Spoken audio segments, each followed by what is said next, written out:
On September 4, 1957, Ford Motor Company rolled out what they promised would be the car of the future. They called it the Edsel.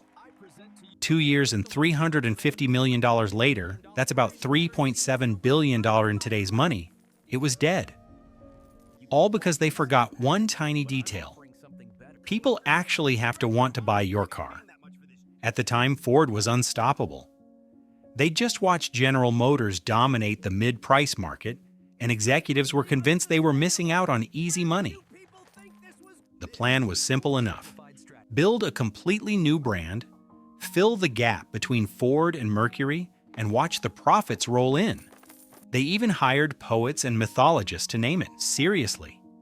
A poet named Mary Ann Moore suggested Utopian Turtle Top. They went with Edsel instead, named after Henry Ford's son. That should have been the first red flag. Behind the scenes, Ford spent 4 years and more money than most countries had building this thing. They launched the biggest marketing campaign in automotive history. Dealers were given special training. Commercials saturated every TV network. The hype was so intense that 2.5 million people visited showrooms on launch day, and then they actually saw the car. The Edsel had a front grille that looked like someone tried to design a toilet seat and gave up halfway through. One executive described it as an Oldsmobile sucking a lemon. The styling was so polarizing that people either loved it or thought it was hideous. Turns out hideous won by a landslide. But the real problem wasn't just the looks, it was everything else too. The build quality was a disaster. Cars rolled off the assembly line with oil leaks, faulty brakes, and push-button transmissions that didn't work. One dealer opened 15 Edsels fresh from the factory, and every single one needed repairs before it could be sold. Meanwhile, America was sliding into a recession, and suddenly nobody wanted to buy an expensive mid-price car that looked like a practical joke. Then, the economy hit. By October 1957, just 1 month after launch, the market for mid-price cars collapsed. Ford had bet everything on perfect timing and got the worst timing imaginable. It was like launching a luxury umbrella brand in the middle of a drought. Sales targets called for 200,000 units in the first year. They sold 64,000. And most of those buyers immediately regretted it. By 1959, Ford pulled the plug. The Edsel became shorthand for corporate failure so spectacular that business schools still teach it as a case study in hubris. But here's the thing. Ford at least tried something new. They failed big, but they learned from it. Now let's talk about a company that decided the best business decision was to stop making the one thing people actually loved.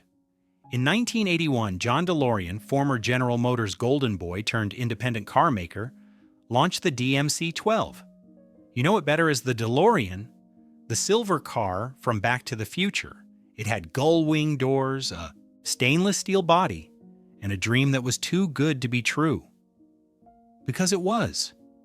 DeLorean raised $175 million mostly from investors and the British government, which was desperate to create jobs in Northern Ireland. The factory opened in Belfast in the middle of the Troubles because apparently building a futuristic sports car in a war zone seemed reasonable. The car was supposed to be revolutionary. It ended up being slow, unreliable, and wildly overpriced at $25,000, nearly double what a Corvette cost. But the real disaster wasn't the car, it was DeLorean himself. By 1982, the company was hemorrhaging cash. Sales were terrible. Quality control was a myth. And John DeLorean had a solution: cocaine. Not using it, selling it. In October 1982, he was caught in an FBI sting trying to move $24 million worth of cocaine to save his car company. His defense? Entrapment. He claimed the FBI pressured him into it. A jury somehow agreed and he walked. But the company didn't. The DeLorean Motor Company filed for bankruptcy in 1982 after producing just 9,000 cars. Most of them barely ran.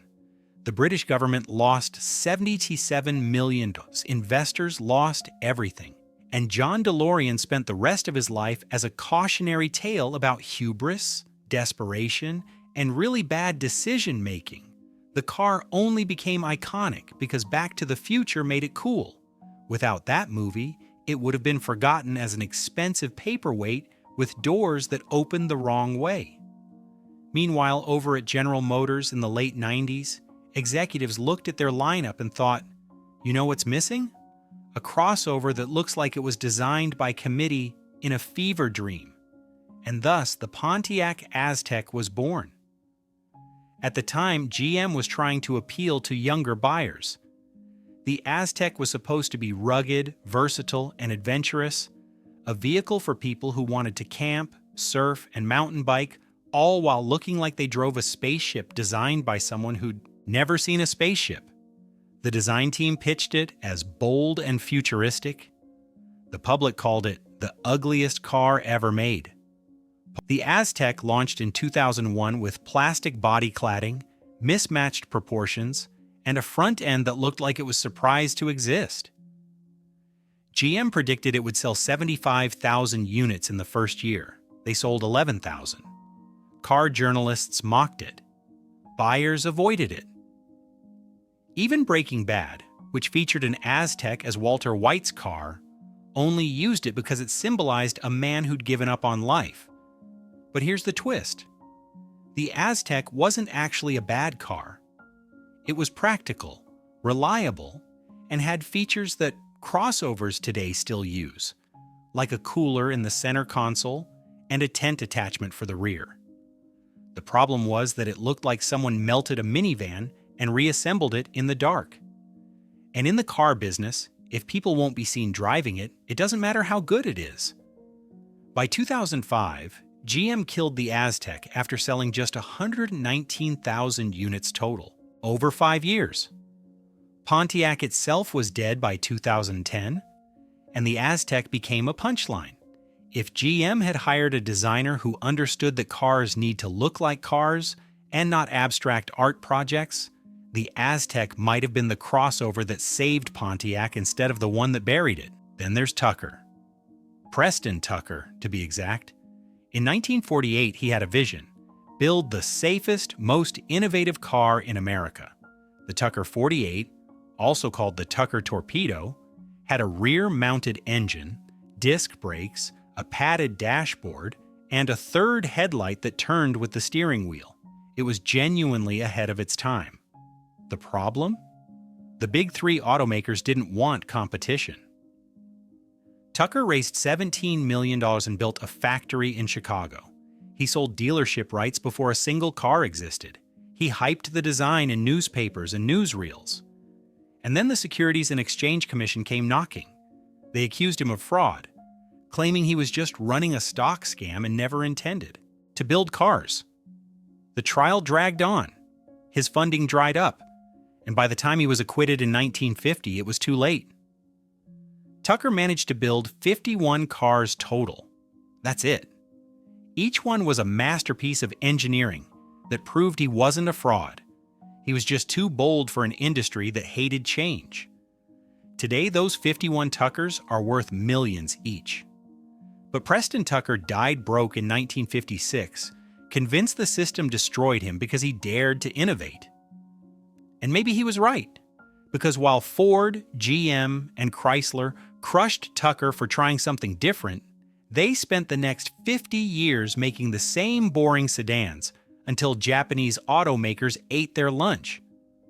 By the time Detroit figured out that innovation mattered, Toyota and Honda had already won. Tucker's crime wasn't fraud, it was being too early. So what's the lesson here?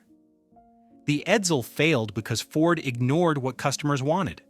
DeLorean failed because its founder thought cocaine was a valid business plan. The Aztek failed because GM designed a car that looked like a Rorschach test. And Tucker failed because he had the audacity to be good. If Ford had spent less time naming the Edsel and more time making sure it didn't leak oil, it might have survived the recession. If John DeLorean had stuck to building cars instead of trafficking drugs, maybe the DMC-12 would have gotten the refinement it needed. If GM had looked at the Aztek and said, maybe we should make this not look insane, Pontiac might still exist.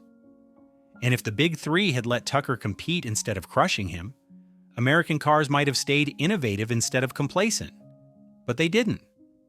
And that's why car history is littered with disasters that remind us of one simple truth. It doesn't matter how much money you spend, how bold your vision is, or how revolutionary your idea might be. If your car looks like a toilet, runs like a lemon, or gets you arrested for drug trafficking, it's probably not going to work out.